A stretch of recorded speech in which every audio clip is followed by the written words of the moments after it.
Hello students, hope you like my videos. If you like my videos then please like, share and subscribe your own channel Dhaval Shah maths. आज हम देखेंगे class 11 की exercise number 11.3।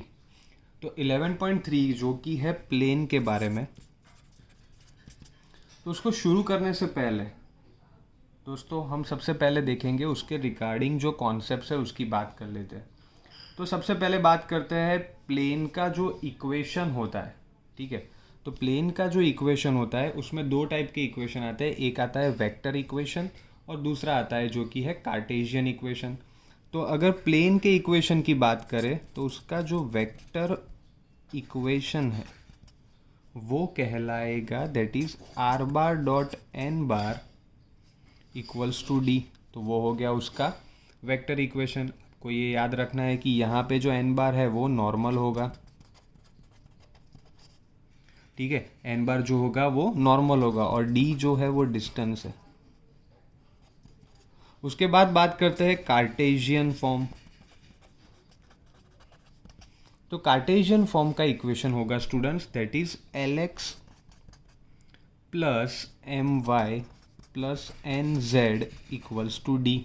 ये इसका equation है L X plus M Y plus N Z equals to D. तो यहाँ पे जो एल एम और एन है उसको हम डायरेक्शन कोसाइन बोलते हैं, जो कि हमने अगले चैप्टर में पढ़ा है। अगर आपको देखना हो तो आप प्रीवियस वीडियो में जाके वो वहाँ पे देख सकते हो। तो ये हो गया प्लेन के दो इक्वेशन, वेक्टर फॉर्म और कार्टेशियन फॉर्म यहाँ पे हो गया, ठीक है स्टूडेंट्स। अब यहाँ पे हम आगे बात करते हैं कि अगर उसका हमें जो इक्वेशन लेना है, ये जो फॉर्मेशन है वो नॉर्मल फॉर्म था। मतलब कि अगर आपको नॉर्मल दिया हो तो आप इस दो के ऊपर से प्लेन का इक्वेशन फाइंड कर सकते हो।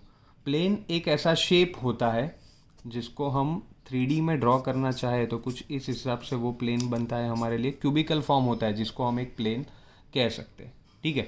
ओके, तो अभी आगे बात करते हैं that is point normal form. मतलब कि अगर आपको एक पॉइंट दिया है एंड नॉर्मल दोनों आपको दिए गए हैं और उसके हिसाब से अगर आपको इक्वेशन फाइंड करना है तो उसका जो वेक्टर फॉर्म होगा, जिसको अभी मैं शॉर्ट में ले रहा हूँ वी एफ, तो वो होगा are bar minus A bar dot N bar equals to 0 bar. तो ये सिमिलर हो गया इसी के साथ बच्चों, R bar dot N bar equal to D. But यहाँ पे आर बार के साथ क्या हुआ कि जो पॉइंट हमने लिया था वो यहाँ पे आ गया, तो उसको मैंने वहाँ से सब्ट्रैक्ट कर दिया, R bar minus A bar dot N bar equals to 0 बार।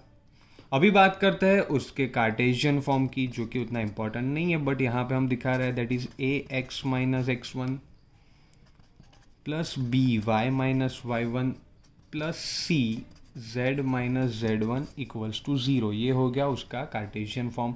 आपके लिए इम्पॉर्टेंट इसमें ये वेक्टर फॉर्म रहता है, ठीक है। अभी आगे बात करते हैं कि जो नेक्स्ट हमारे लिए जो फॉर्मेशन यहाँ पे बन रहा है दैट इज अगर प्लेन थ्रू 3 पॉइंट्स, अगर आपका जो प्लेन है वो 3 पॉइंट में से पास हो रहा है तो यहाँ पे हम क्या करेंगे, x1 y1 z1 x2 y2 z2 और x3 y3 और z3, ये मैंने यहाँ पे ले लिया। तो 3 पॉइंट है मेरे पास, तो इसका इक्वेशन कौन सा होगा, वो डिटर्मिनेंट में होगा x minus X one x2 minus X one and x3 minus X one. Similarly यहाँ पे y minus Y one y2 minus Y one z2 sorry y3 minus Y one, यहाँ पे z minus Z one z2 minus Z one, यहाँ पे होगा z3 minus Z one equals to 0। मतलब जब भी आप इसको सॉल्व करोगे और जो आंसर आपको मिलेगा उसको हम कहते हैं प्लेन थ्रू 3 पॉइंट्स, ठीक है स्टूडेंट्स। तो यहाँ पे अभी हमने 3 टाइप देखे। सबसे पहला टाइप देखा प्लेन का नॉर्मल फॉर्म, तो उसमें फर्स्ट इक्वेशन हमारे पास क्या रहा, यहाँ पे फर्स्ट इक्वेशन हमारे पास रहा ये वाला। उसके बाद आया कार्टेशियन फॉर्म उसका, तो ये इक्वेशन, ये मैं बॉक्स इसीलिए बना रहा हूँ कि आपको याद रखने में दिक्कत ना हो। उसके बाद आया पॉइंट फॉर्म जिसके लिए हमारे लिए ये वाला इक्वेशन काम का है। उसके बाद प्लेन थ्रू 3 पॉइंट्स, तो उसमें आपको ये इक्वेशन याद रखना है। अगर इसमें आप डिटर्मिनेंट सॉल्व करते हो और वो इक्वल्स टू 0 आ गया आपके पास, तो उसको हम कोलिनियर कह देंगे। ठीक है, मतलब कि सबसे पहले हम क्या करेंगे, x1 y1 z1 x2 y2 z2 और x3 y3 z3 का हम डिटर्मिनेंट निकालेंगे। वो आगे जब न्यूमेरिकल आएगा तब हम आपको दिखा देंगे ये वाली टर्म। अगर ये 0 आ गया तो उसको हम कोलिनियर कह देंगे, बट ये जो है वो आगे जब न्यूमेरिकल आएगा तब वहाँ पे हम डिस्कस कर लेंगे। आगे बात करते हैं और एक type, that is plane through intersection of two plane. मतलब कि बच्चों यहाँ पे क्या होगा कि आपके पास जो दो प्लेन है वो एक दूसरे के इंटरसेक्शन में जा रहे हैं। मतलब कि ये दो जो प्लेन है उसके इंटरसेक्शन में से यदि तीसरा प्लेन निकल रहा है, मतलब कि यहाँ से बाहर एक प्लेन सपोज आ रहा है, इन दोनों के इंटरसेक्शन में बीच में से एक प्लेन जा रहा है, ठीक है, और अगर उसका इक्वेशन आपको लेना है तो वो कौन सा होगा, तो वो इक्वेशन होगा that is pi 1 plus lambda pi 2 equals to 0। यहाँ पे पाई 1 खुद एक प्लेन है और पाई 2 ये एक दूसरा प्लेन है। ठीक है, तो पाई 1 का जो प्लेन है वो सपोज आपको दिया है a1x plus b1y plus c1z minus d1 equal to 0, जबकि यहाँ पे होगा a2x plus b2y plus c2z minus d2 equals to 0। तो ये जो दो प्लेन है उसके इंटरसेक्शन में से अगर तीसरा प्लेन निकल रहा है और उसका इक्वेशन आपको फाइंड करना है तो आपको ये वाली फॉर्मूला यूज़ करनी पड़ेगी, जो कि है इंटरसेक्शन ऑफ टू प्लेन की फॉर्मूला।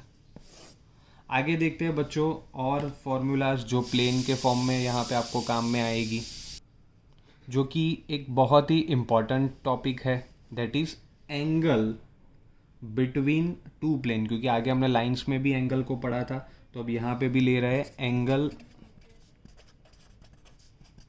Between two planes. तो एंगल की यहाँ पे हम बात कर रहे हैं, तो हमारे पास अगर दो प्लेन है, जैसे कि फर्स्ट प्लेन है r bar dot n1 bar equal to d1 and दूसरा प्लेन है r bar dot n2 bar equals to d2, तो इन दोनों के बीच का मुझे एंगल फाइंड करना है जो कि है थीटा के फॉर्म में। मतलब कि इन दोनों के बीच का जो एंगल है वो अगर मैंने थीटा ले लिया तो वो बच्चों यहाँ पे क्या इक्वेशन फॉर्म करेगा, वो करेगा cos theta equals to n1 bar dot n2 bar upon mod n1 bar dot mod n2 bar. ये इन दोनों के बीच का इक्वेशन हो गया, जो कि इन दोनों के बीच का आपको एंगल दे देगा। तो ये एक बहुत ही इम्पॉर्टेंट फार्मूला है जो आपको याद रखनी है। अभी ये वाला जो फॉर्मूला है एंगल का वो कब आएगा, जब ये दो वेक्टर्स, जो जैसे कि यहाँ पे आप देख रहे हो ये कौन सा फॉर्म है, वेक्टर फॉर्म है, ये भी कौन सा फॉर्म है, वेक्टर फॉर्म है। तो ये जब दोनों वेक्टर फॉर्म में आपको दिए और इन दोनों के बीच का आपको एंगल फाइंड करना है, तो आप इस फॉर्मूला से एंगल फाइंड कर सकते हो। तो आगे स्टूडेंट्स अभी बात करते हैं कि कार्टेशियन फॉर्मेशन में क्या होगा, अभी उसके बारे में देखते हैं। तो बच्चों कार्टेशियन फॉर्मेशन में ये जो दो प्लेन है वो आपको कौन से फॉर्मेट में दिए होते हैं, तो वो फॉर्मेट होगा a1x plus b1y plus c1z minus d1 equals to 0। और दूसरा प्लेन हमारे पास रहता है a2x plus b2y plus c2z minus d2 equals to 0। तो ये जो फॉर्मेशन स्टूडेंट्स होता है, ये कौन सा फॉर्मेशन होता है, ये वाला जो फॉर्मेशन है अभी वो कार्टेशियन फॉर्म के बारे में है। तो कार्टेशियन फॉर्म जब आपको दिया है और उसके बीच का एंगल जब आपको लेना है, तो वो एंगल स्टूडेंट्स आप कैसे लोगे, तो वो एंगल हम लेंगे cos theta equals to a1 a2 plus b1 b2 plus c1 c2 upon under root of a1 square plus b1 square plus c1 square multiply by a1 square a2 square b2 square और c2 का square. तो ये जो formula आपकी हो गई वो Cartesian formation की होगी। तो आपको स्टूडेंट्स क्या करना है, आपको सबसे पहले क्वेश्चन में देखना है कि अगर आपको नॉर्मल दिया गया है तो ये नॉर्मल है, उसके ऊपर से ये फॉर्मूला यूज़ करनी पड़ेगी। और अगर ये पूरा लंबा इक्वेशन दिया है जो जिसके अंदर आप देख सकते हो ये डायरेक्शन रेशियो है a b और c, यहाँ पे आप देख सकते हो आपको ए बी सी नहीं दिया है, नीचे वाले फॉर्म में आप देख सकते हो कि ए बी सी दिया गया है, तो उसको यूज़ करके मैंने ये वाली फॉर्मूला यूज़ की, that is A1 A2 plus B1 B2 plus C1 C2। हालांकि ये फॉर्मूला हमने लाइन के दौरान भी देखी थी कि दो लाइन के बीच का अगर एंगल हमें फाइंड करना है तब भी हम ये वाली फॉर्मूला ही वहाँ यूज़ करते थे। स्टूडेंट्स आगे देखते हैं condition for two planes are, जैसे कि लाइन में भी हमने देखा था परपेंडिकुलर और पैरेलल के लिए। तो अगर आपके दो प्लेन एक दूसरे के साथ परपेंडिकुलर है वो हमें कैसे पता चलेगा? तो बहुत सिंपल है, अगर वेक्टर फॉर्म में है तो सीधी बात है कि आपको नॉर्मल दिया होगा, तो उन दोनों नॉर्मल की जब आप डॉट प्रोडक्ट ले रहे हो, अगर वो ज़ीरो आ जाए, यहाँ पे बार नहीं आएगा, ज़ीरो आएगा, यस, अगर वो ज़ीरो आ जाए तो वो एक दूसरे के साथ परपेंडिकुलर है, मतलब कि n1 डॉट n2 ज़ीरो आ जाए तो वो परपेंडिकुलर है। और अगर बात करें कार्टेशियन फॉर्म की कि जिसके अंदर आपको डायरेक्शन रेशियो दिए होंगे, तो वहाँ पे A1 A2 plus B1 B2 plus C1 C2 equals to zero आ जाए तो वो एक दूसरे के साथ परपेंडिकुलर रहते हैं। सिमिलरली बात करें पैरेलल के लिए, तो वेक्टर फॉर्म में क्या होगा, n1 cross n2 equal to zero, बार होना चाहिए क्योंकि ये क्रॉस प्रोडक्ट है। और CF मतलब कि कार्टेशियन फॉर्म हो तो आपको क्या दिखाना होगा, A1/A2 equals to B1/B2 equals to C1/C2 आ गया, तो वो दो प्लेन एक दूसरे के साथ पैरेलल रहते हैं। ये चीज़ आपको यहाँ पे एक खास याद रखनी पड़ती है। अब आगे बात करते हैं distance between a point and plane, उसके बाद जो आती है फॉर्मूला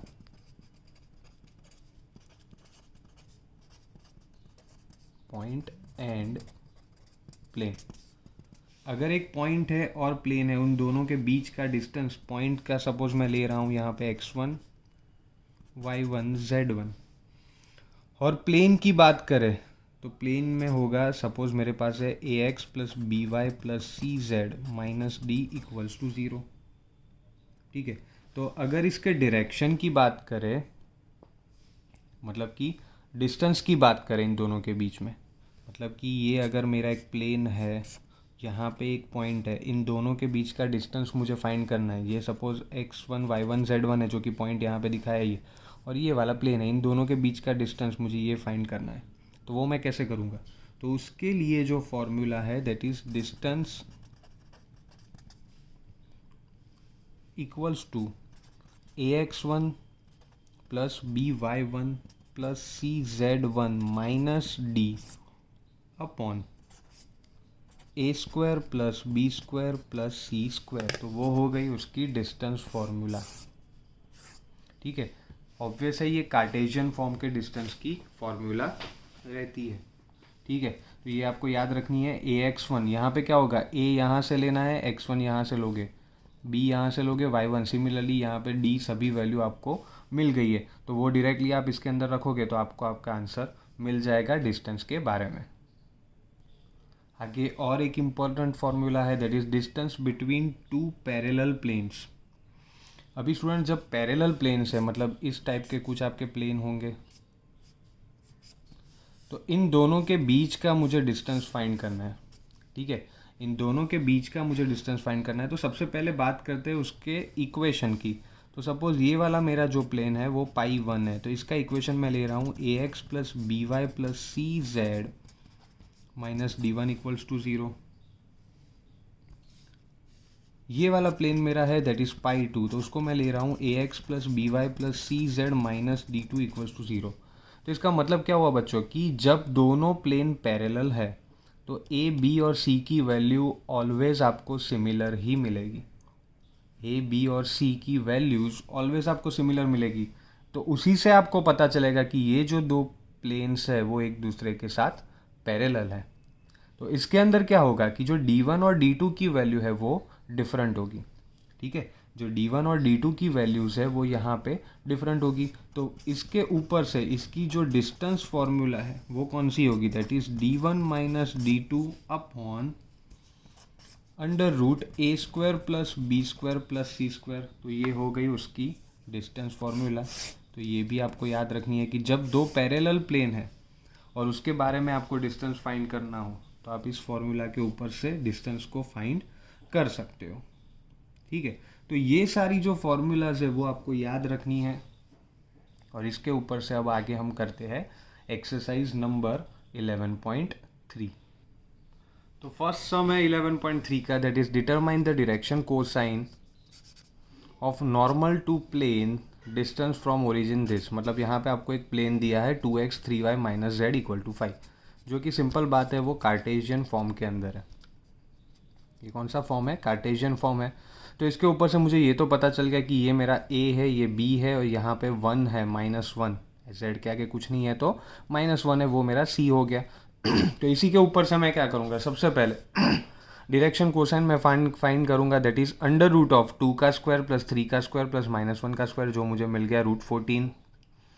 अब मैंने यहाँ पे क्या लिया, that is LX plus MY plus NZ equals to D, जो कि सबसे पहले हमने यहाँ पे देखा था, ये वाली formula Cartesian form LX MY NZ equals to D। तो उसके ऊपर से यहाँ पे मुझे कहा गया है कि आपको L M और N फाइंड करना है। तो वो मैंने कैसे लिया, L मतलब x के साथ कौन सा है, 2 है, तो 2/√14। यहाँ पे y के साथ 3 है, तो 3/√14 m मिल गया। n की बात करें तो -1/√14, और d की बात करें तो यहाँ पे d आपको 5 दिया गया है, तो 5/√14। तो इस तरह मुझे L M N और डिस्टेंस d की वैल्यूज़ मिल गई। आगे बात करते हैं question number 2, find the vector of equation of plane which is at distance of 7 units from the origin and normal to vector this.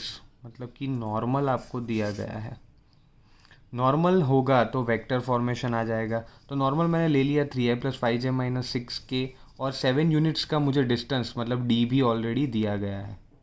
तो मुझे कहा गया है find vector equation of plane.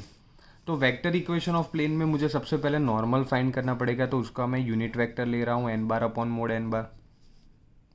तो उसको मैंने यहाँ पे क्या लिया, 3i + 5j - 6k upon this, जो कि ऑलरेडी हमने आगे के चैप्टर में पढ़ा है। इसको मैंने सॉल्व किया तो मुझे मिला 3i + 5j - 6k अपॉन √70, ये मुझे मिल गया नॉर्मल। तो अब हमारा वेक्टर इक्वेशन है, that is r⁻n⁻ equals to d। तो r⁻, ये जो n बार मिला है वो मैंने पूरा उठा के यहाँ पे रख दिया, और ये जो डिस्टेंस है स्टूडेंट्स वो ऑलरेडी आपको 7 दिया है, क्वेश्चन में ऑलरेडी मेंशन है वो 7 है, तो यहाँ पे वो वैल्यू मैंने रख दी। तो ये मेरा फाइनल आंसर मुझे यहाँ पे मिल गया, जो कि वेक्टर फॉर्म में है। आगे देखते हैं क्वेश्चन नंबर 3, क्या कहा गया है, फाइंड द कार्टेशियन इक्वेशन। अब यहाँ पे आपको वेक्टर फॉर्म दिया है, उसके ऊपर से आपको कार्टेशियन में कन्वर्ट करना है। तो वेक्टर फॉर्म की बच्चों बात करें तो वो होता है ये फॉर्म में, मतलब कि नॉर्मल है, this is in the form of r⁻n⁻ equals to d। Cartesian form जो होगा वो कौन सा होगा, ax + by + cz - d equals to 0, इसके फॉर्मेशन में होगा। तो यहाँ पे मुझे क्या करना है, बहुत ही सिंपल है, यहाँ पे कोई टफ नहीं है। आपको क्या करना है, अगर पहले क्वेश्चन की बात करूँ तो r⁻i + j - k equals to 2 है, तो r⁻ की जगह पे 3D ज्योमेट्री है, तो मैं क्या लूँगा x y z, क्योंकि कोई पॉइंट मुझे दिया नहीं है, तो यहाँ पे मैंने i + j - k equals to 2 ले लिया। तो अब यहाँ पे क्या होगा, x.i हो गया xi, ठीक है, प्लस y.j। स्टूडेंट्स यहाँ पे xi नहीं होगा, x × 1 x हो जाता है, क्योंकि आपको i_j_k नहीं लेना होता है, वो 1 हो जाता है। i.i 1 होता है, j.j 1 होता है, k.k 1 होता है, तो i_j_k तो निकल जाएगा, क्योंकि वेक्टर फॉर्म जब जाएगा तो डायरेक्शन चली जाएगी, ये चीज़ आपको खास याद रखनी है। तो x.1 x हो जाएगा, y.1 y 1 × -1 that is -z, मतलब कि z × -1 -z इक्वल्स टू 2 तो है ही आपके पास। तो ये हो गया आपका final answer for question number 1। आगे बात करते हैं क्वेश्चन नंबर 2, जो कि आपको यहाँ पे दिया गया है r⁻s - 2ti 3 - tj 2s + tk equals to 15, यहाँ पे आपको दिया गया है। तो यहाँ पे मैं क्या करूँगा, अगेन वही r की जगह पे x_y_z dot s - 2ti + 3 - tj + 2s + tk equals to 15। तो अब क्या करेंगे, x का मल्टीप्लिकेशन इसके साथ, तो ये हो गया x into s minus 2t plus y into 3 minus t plus z into 2s plus t equals to 15 यहाँ पे आपको दिया गया है। तो स्टूडेंट्स अब क्या करेंगे, क्या हम इसको अंदर मल्टीप्लाई करेंगे? नहीं करेंगे। तो ये हो गया x के साथ, ये y के साथ, z के साथ, तो ये हो गया आपका final answer which is equal to 15। हमें यहाँ पे ये जो इक्वेशन है ये कार्टेशियन फॉर्म में यहाँ पे मिल गया। आगे बात करते हैं question number 4, that is find the coordinates of the foot of perpendicular drawn from the origin. दो प्लेन आपको दिए गए 2x plus 3y plus 4z minus 12 equal to 0। तो सबसे पहले मुझे यहाँ पे क्या फाइंड करना है, मुझे इसके अंदर L, M और N और D जो कि हमने फर्स्ट क्वेश्चन में भी किया वही मुझे यहाँ पे फाइंड करना है। तो मैं क्या करूँगा, मैंने यहाँ पे लिख दिया L इक्वल्स टू 2/√29। स्टूडेंट्स ये √29 कैसे आया, तो इसका अगर हम यहाँ पे सॉल्यूशन लाए तो 2 का स्क्वायर प्लस 3 का स्क्वायर प्लस 4 का स्क्वायर जब हम करेंगे तो यहाँ पे जो हमें आंसर मिलेगा वो क्या मिलेगा, 16 प्लस 4 20 प्लस 9 29 यहाँ पे हमें मिलेगा। तो यही मैंने बारी बारी ले लिया है, 2/√29 जो कि L मिला, 3/√29 M, 4/√29 जो कि मिला N, और -12 ये यहाँ पे जाएगा, मतलब कि राइट हैंड साइड जाएगा तो +12 हो जाएगा, तो 12/√29। तो ये मुझे L, M और N और D तो मिल गया। अब फुट की बात करें तो उसका डायमेंशंस क्या रहते हैं, L into D, M into D, N into D. तो ये एक और फॉर्मूला है जो आपको याद रखनी पड़ेगी फुट की बात आए तो यहाँ पे स्टूडेंट्स क्या होगा, L इंटू डी, तो 2 इंटू 12 24/√29 इंटू √29 प्लस 29 हो गया। सिंपल बात है, एल डी में करूँ तो 2/√29 डॉट 12/√29। तो स्टूडेंट्स 2 इंटू 12 24, √29 इंटू √29 क्या हो जाता है, वो हो जाता है स्क्वायर रूट निकल जाता है और 29 आ जाता है। तो यहाँ पे मुझे एल डी इस तरह मिल गया। सिमिलरली मैंने एम डी और एन डी भी फाइंड कर लिया, 36/29 और 36/29। सिमिलरली उसी तरह आगे देखते हैं, और एक इक्वेशन है 5y प्लस 8 इक्वल्स टू 0। यहाँ पे आप देख सकते हो x और z के कोऑर्डिनेट्स आपको नहीं दिए गए, तो उसके जगह पे मैंने 0 ले लिया, तो 0x plus 5y plus 0z equals to -8। Again similarly L, M, N और D जैसे हमने ऊपर फाइंड किए उसी तरह यहाँ पे L तो 0 आएगा, M 5/5, N 0 और D -8/5। अगेन LD, MD और ND मतलब 0 into this 0, M into this तो -8/5, मतलब 5 कैंसिल हो जाता है तो -8/5। 0 इंटू दिस तो अगेन वो 0 मिल गया। तो ये हमें जो हमारे फूट के डायमेंशंस है वो यहाँ पे मिल गए। आगे बात करते हैं क्वेश्चन नंबर 5। स्टूडेंट्स इस चैप्टर में है क्या कि जो भी हमने आगे सब इक्वेशंस देखे शुरुआत में, उसी इक्वेशंस से बारी बारी एक एक सम यहाँ पे आपको दिया है। तो उसी इक्वेशंस में से एक इक्वेशन का नेक्स्ट सम है, that is find vector and Cartesian equation of plane. Again आपको वेक्टर और कार्टेशियन दोनों फाइंड करने, पासिस थ्रू पॉइंट, अभी यहाँ पे पॉइंट भी दिया है एंड नॉर्मल भी आपको दिया है। तो पॉइंट में से अगर हम बात करें, सबसे पहले तो हम गिवन डेटा लिख देते हैं। पॉइंट दिया है 1 0 -2, उसके बाद आपको ए बार दिया है दैट इज़ i -2 के, वो दिया नहीं है बट उस पॉइंट के ऊपर से ही हमने बना दिया। क्यों कि यहाँ पे x कोऑर्डिनेट 1 है तो उसको मैंने i ले लिया, ये 0 है तो j नाम का कोऑर्डिनेट नहीं आएगा, और -2 है तो ये मैंने ले लिया -2 के। नॉर्मल की बात करें तो i प्लस j माइनस के ऑलरेडी आपको क्वेश्चन में दिया है, ठीक है। अब बात करते हैं वेक्टर की। जब आपके पास एक पॉइंट हो तो स्टूडेंट्स उस वक्त क्या होगा, उस वक्त होगा are bar minus A bar dot N bar equals to 0। ये वाली फॉर्मूला हम अप्लाई करेंगे। तो यहाँ पे ए बार एक पॉइंट है, वो कैसे मिला मेरे को, दैट इज i -2 के। अगर आप यहाँ पे i -2 के की जगह पे 1 0 -2 लिख दो तो भी चलेगा, कोई दिक्कत नहीं है, ठीक है। तो यहाँ पे मैंने लिख दिया i -2 के डॉट एन बार की जगह पे ये जो वेक्टर था वो मैंने लिख दिया इक्वल्स टू 0। अब आर बार की जगह पे हम क्या लिखते थे, एक्स आई प्लस वाई जे प्लस जेड के, तो वो यहाँ पे मैंने लिख दिया, ये तो सिमिलरली रहा और ये सिमिलर रिपीट। अब क्या करेंगे, एक्स आई माइनस आई, तो यहाँ पे क्या होगा एक्स माइनस 1 आई, वाई जे क्योंकि यहाँ पे जे की टर्म है ही नहीं, z के -2k तो z -2 और k कॉमन। सिमिलरली ये टर्म तो पूरी रिपीट ही हुई, इक्वल्स टू 0। अब इन दोनों की डॉट प्रोडक्ट ले तो क्या होगा, i इंटू आई का, तो वो मैंने कैसे किया, x-1 into 1 x-1, y into J Y, z-2 into -1 तो z-2। इसको मैंने सॉल्व किया तो मुझे मिला x plus y minus z plus 1 equals to 0, जो कि हो गया मेरा final answer. Hope you like my videos. If you like my videos, then please like, share and subscribe your own channel, Dhaval Shah Maths. Thank you.